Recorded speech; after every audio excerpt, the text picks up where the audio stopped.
Okay, we're going to go over probability today. And what we have is called Kevin's spinner. So what they've done is this guy Kevin has a spinner, and these are the three pictures on it. We have a dog bone, a fish, and a carrot. And this is how many times he hits each of the pictures when he spins it. Okay. Well, that's our tally, let's call it. So we'll put a little title beside it. That's the tally. The next thing they ask us is called relative frequency.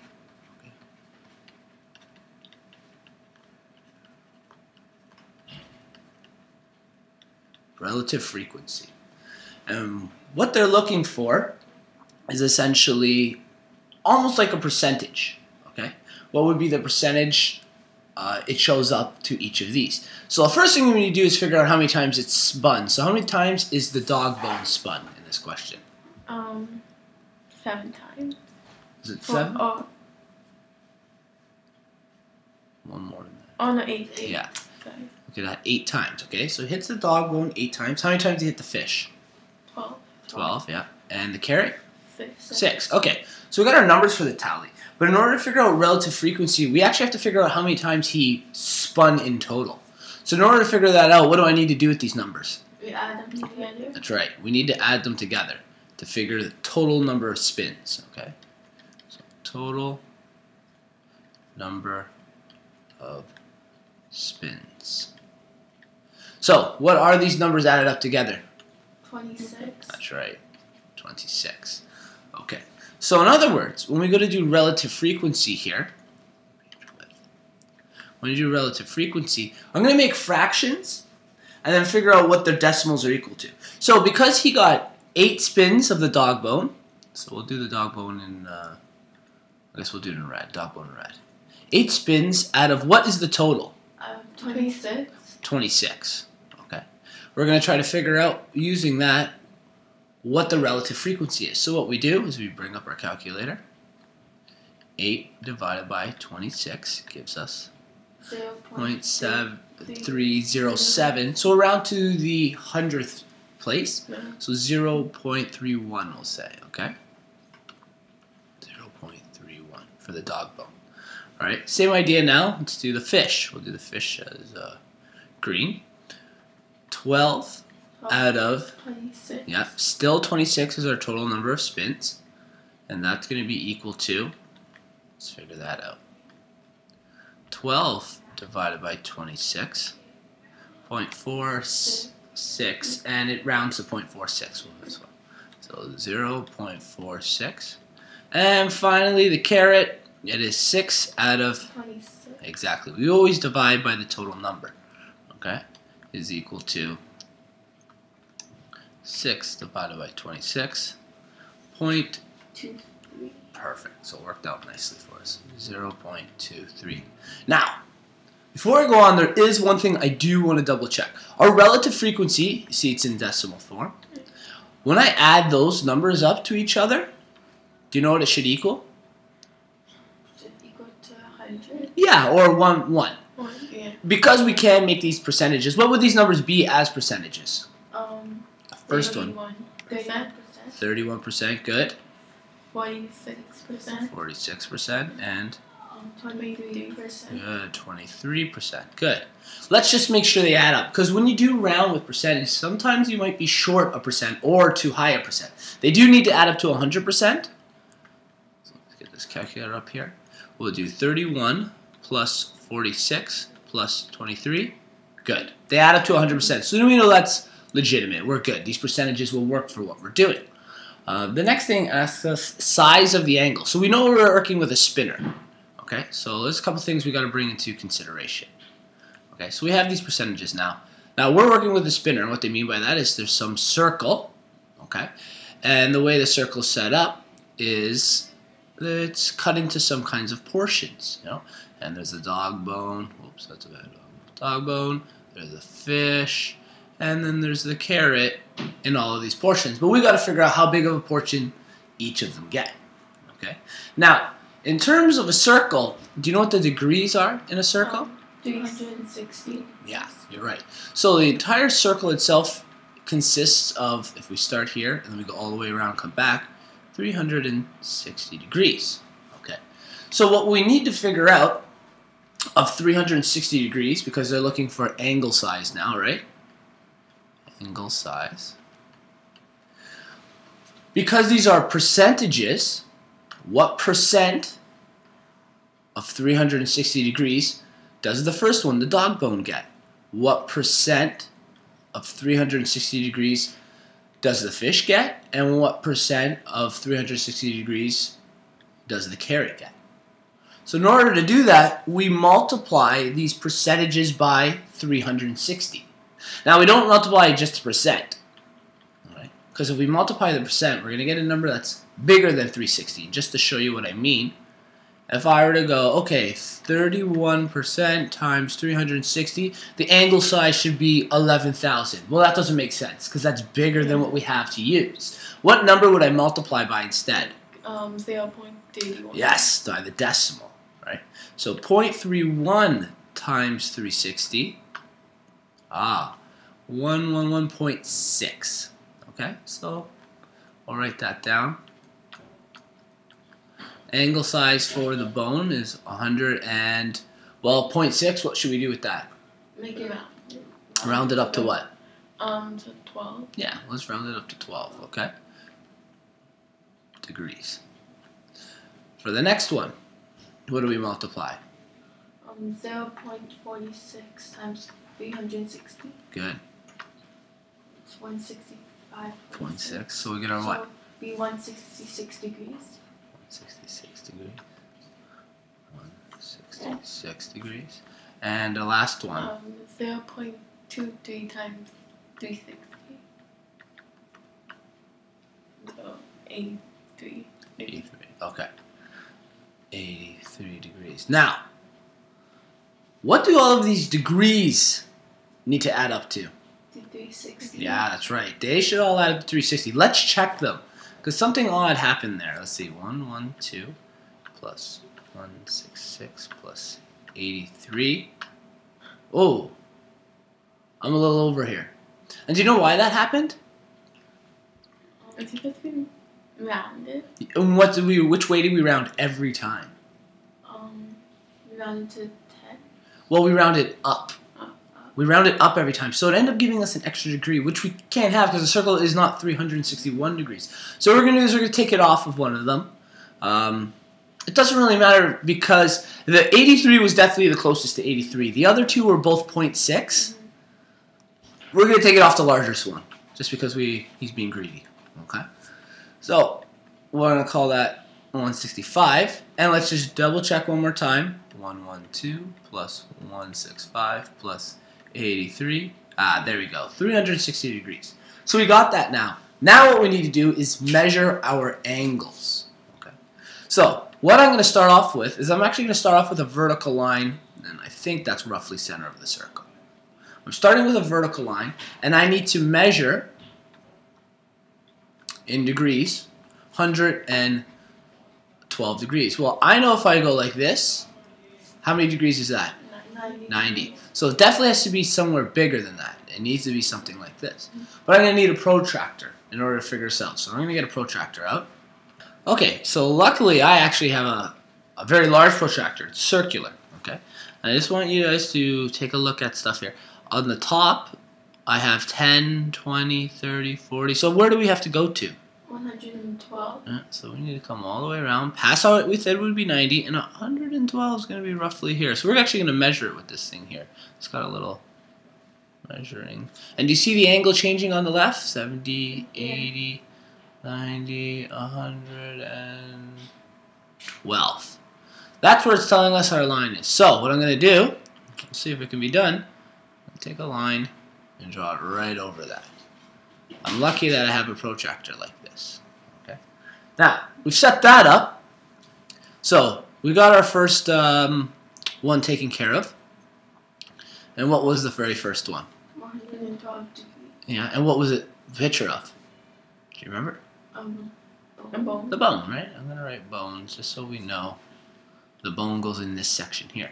Now, what's the next one I have to measure? 165. Yeah, 165. Now, the problem with that is, though, I got to start at 0 again.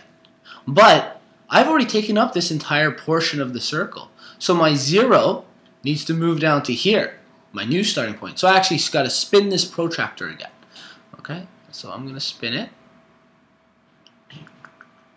Try to get the 0 on. There we go. Okay, so our 0 is roughly on. And this guy here, we're going to bring him back to 0. Right, so he's back to 0. We got to go 165 degrees. And do you see the number I'm talking about? Yeah. It's that number there. For some reason it's at 21 right now, but it's going to change in a second. Okay. So we start moving it. We got to keep going way up to 165. Okay. For some reason it changes to 21, but it's at 165 there. Okay. Again, we take our straight line and we draw it over the protractor. So we're 165. Now we just want to double check that our last one's perfect. Now again, we might not be 100% perfect, but we're going as close as possible. So we got to put our 0 back on that line, right? And now this guy comes back. Start at 0. We got to go back to our starting point. How big is it got to be? 83 degrees. Hey, that's exactly what we got there. 83 degrees. Okay. What was our second picture of? The fish. Yeah, so this is our fish. And our last picture is what? The carrot. Carrot. So what does the final question ask us? I'm going to get rid of this protractor now. If the spinner is spun 100 times, how many times will it land on each section? 8. Sorry. There you go. If the spinner is spun 100 times, how many times does it land on each section? Okay. Well, first, let's get our pictures in here, too, before we finish this, right? What were our pictures of? We had, like we said, the bone. So we know we have a bone here. We have a fish. And we have the carrot.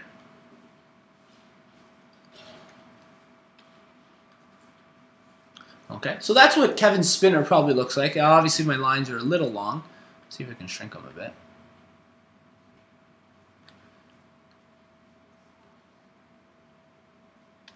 Okay, so this is what his spinner roughly looks like. And we're going to put the degrees in there just so we have a reminder of exactly what it was. That was 112 degrees. This here, it's quite a big one, eh? Is 165 degrees. And finally, the last one there was 83 degrees. And they all add up to 360 degrees. Now, if this was spun 100 times, okay, this is where the percentage comes in to play. Or our decimals, for instance. If we were to spin this 100 times, how often, see what would be the frequency? These are the relative frequencies. In order to figure that out, what do I multiply each of these numbers by? 100. I multiply each of them by 100. So, I'll do this last part in black, okay? If spun 100 times, okay, the first one, which is the bone, we take 0.31 times 100, what do we get? 31%. 31. We just say 31 times, it's not the percent now, okay? The fish, which is 0.46 times 100. How many times would it land on fish? 46. 46. And carrots. 0.23 times 100. 23. 23.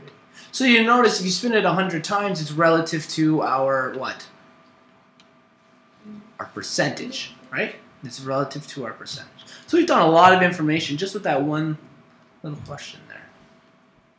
Okay, in the next question we're looking at a dartboard. Okay, and the person throwing darts gets 3 darts. They want us to list all the possible combinations. Now, because there's 1, 2, 3, 4 different options with 3 darts, there are a lot of combinations here. Okay, so we're gonna have to list this to keep this organized. So what I'm gonna do is we're gonna call it first throw. Okay, so in our list we have first throw, second throw, and the third throw. Okay? And we're just going to put columns, and we're going to take numbers to go through this. So on the very first one, I guess we can make a chart for this. It's going to be a very wide chart. You know what? We won't make a chart yet because we don't know how wide it's going to go. What we'll do to stay organized is we're going to actually take the first number, number 10, and we're going to assume they hit it, boom, boom, boom, all 3 times. Okay? So with that idea, the first throw they hit 10, second throw they hit 10, third throw they hit 10. They're a pretty good dart player. Okay? But let's say on the next one, they don't do as well. Still pretty good. We're going to say they go 10, 10, 5. And we're going to go down in that pattern. So 10, 10, 5. We're going to keep the first 2 the same. And it's always best to keep 2 of the 3 the same and just change one number consistently throughout it. So what I mean by that is now I'm going to go 10, 10, 3. Exactly. And just slowly go down to keep organized. So 10, 10, 3. What would the next option be? 10, 10, 1, 1. Okay. Now, that was changing the third row. Okay? So we're changing the third row there. Now what we're going to do is we're going to change this number in the second row and then again do the 1, 2, 3, 4 different options when this number is changed. So again, we're going to assume they hit 10 on the first one once again. So 10, but this time instead of hitting 10, what are we going to hit? 5. 5. And what's our third number going to be? 10. 10. And we're going to keep that pattern. 10, 5, what would be next? 10, 5, 3. Oh, 5. Yeah, you can still hit 5 twice, right? 10, 5, 3. yeah, and then 10, 10, 5, 1. 1. So what I want you to recognize here, how many numbers were in our first combination when we were changing the third number? How many options do we have? 4. 4, right? We have the option of same, 10, same, 5, same, 3, same, 1. Those 4. Now, in the next combination, again, we kept the top 2 numbers steady, and the bottom 4 change again. So another combination of 4. Okay, it's important that we recognize that we're kind of working with combinations of 4, and that's strictly because of what? We have how many options? 4. 4 different options, right? So let's talk about what the next one would be. We're going to keep the first number the same again. What will our next number be? 3, 3. And then what our next one going to be down here? 10. And what's going to happen as we go across the bottom? Oh, no. I think the bottom's going to stay the same. Well, let's keep the first 2 numbers the same again. That's the type of pattern we want. We want 10, 3, what's next? 5. 5.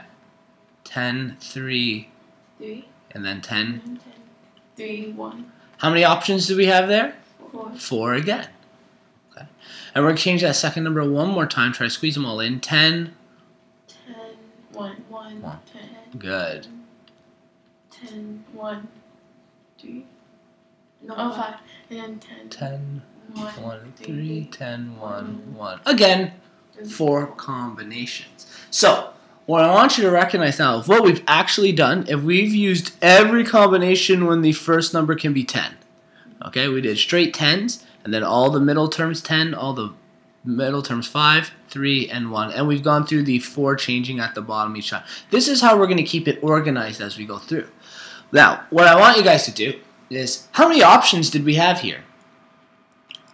Let's do a little math. We've split them all into columns, right? How many options were in this column? 4. How many in this column? 4.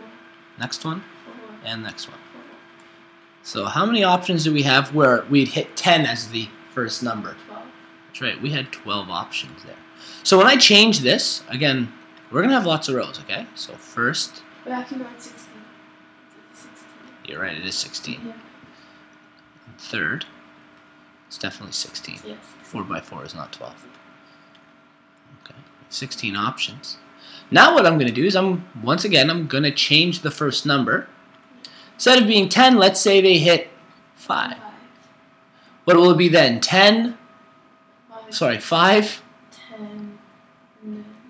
10, yeah, that's right. We're going to keep 10s as our second number. Yeah. 5, 5, 10, 10, 5. 5, 10, 3. 5. 5, 10, 1. Okay. Now what I want you guys to realize is we're trying to keep the bigger picture here. Another set of what? 4. 4. And we're just going to Try to split these columns here. Try to get 4. That way you can get them all in, okay?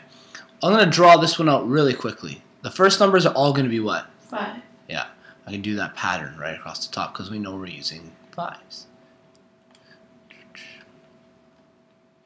What's going to happen with my second numbers in this row? It's going to be all 5. Right. Yeah, and then when I go to the next row over, what am I going to get? 3. Yeah, And 1. good. We slowly change those numbers. And then the last numbers, what do they go? What's their pattern? 10, 5, 3, 1. 10, 5, 3, 1. 10, 5, 3, 1. Okay. So, all this is done. How many options when 5 was the first number? 3 options. Well, let's think about it. Oh, 4 and 4. See, this is 5 is still Yeah. always the first number. 4 and 4.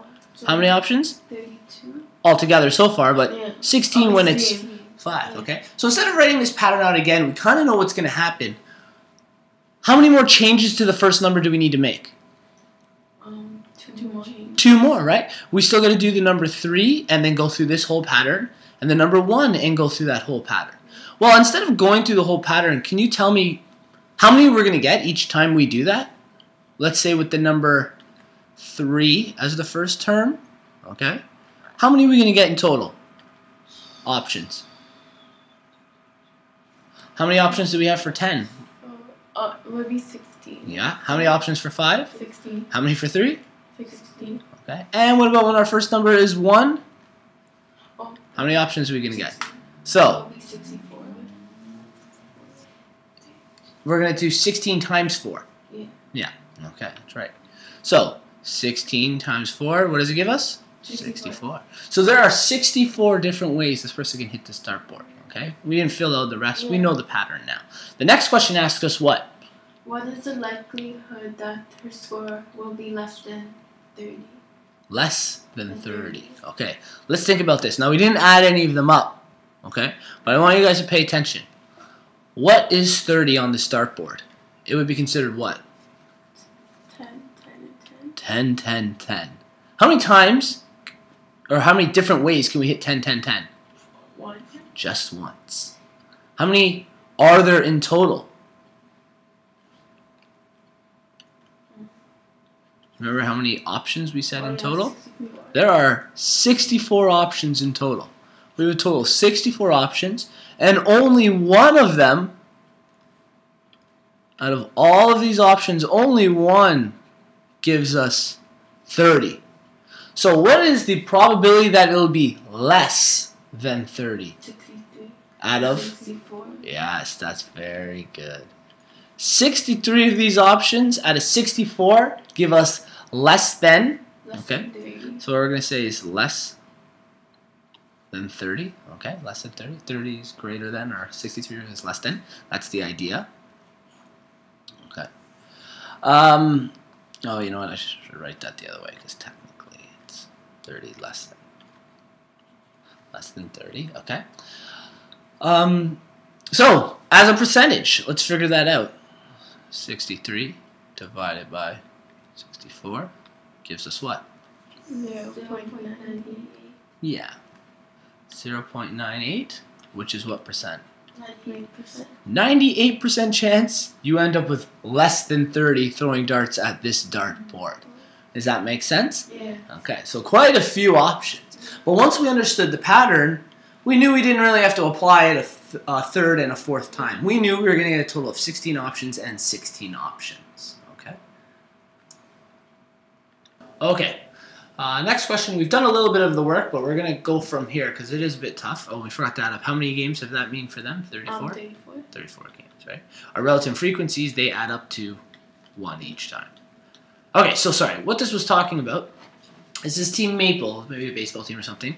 We have the number of wins, losses, and ties, and this is the relative frequency for the team. And the Team St. Jacobs has wins, losses, ties. These are their relative frequencies. They asked which one has a better result, and we said St. Jacobs has a better result because we focused on just wins. They have a better relative frequency for wins.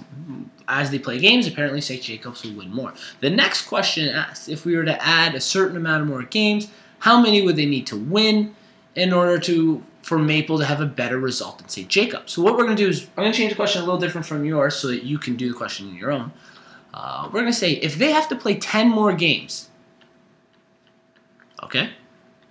So Maple has to play 10 more games. How many do they need to win? Do they need to win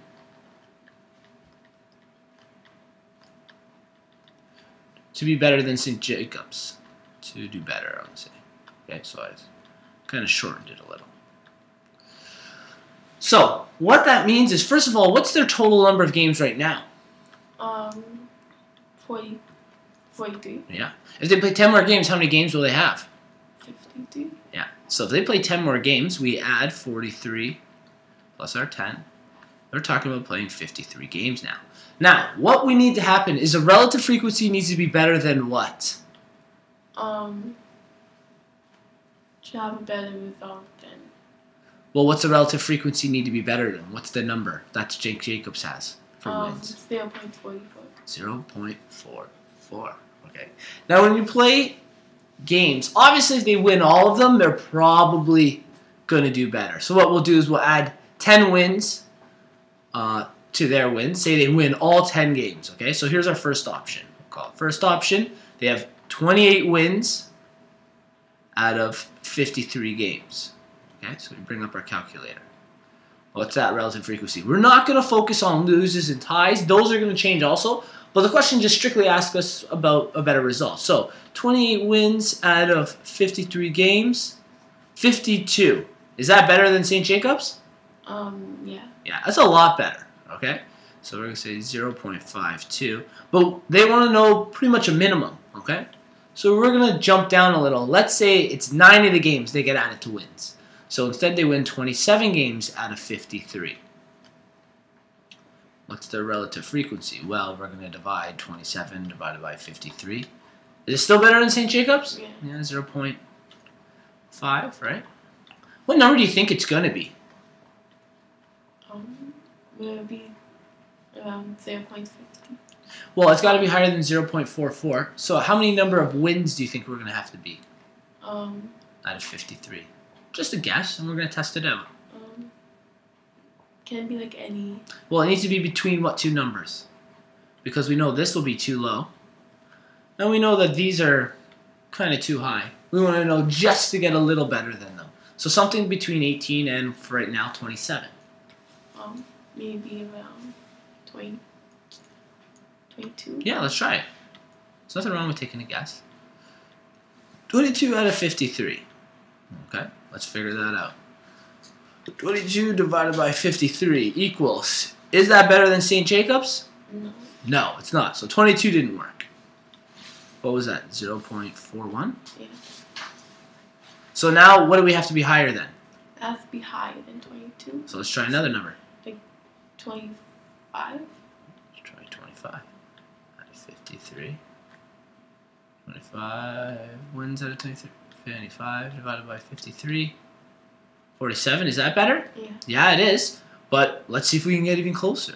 47. What would be even closer? If we jump down one? 24. Let's try 24. 24 divide 53.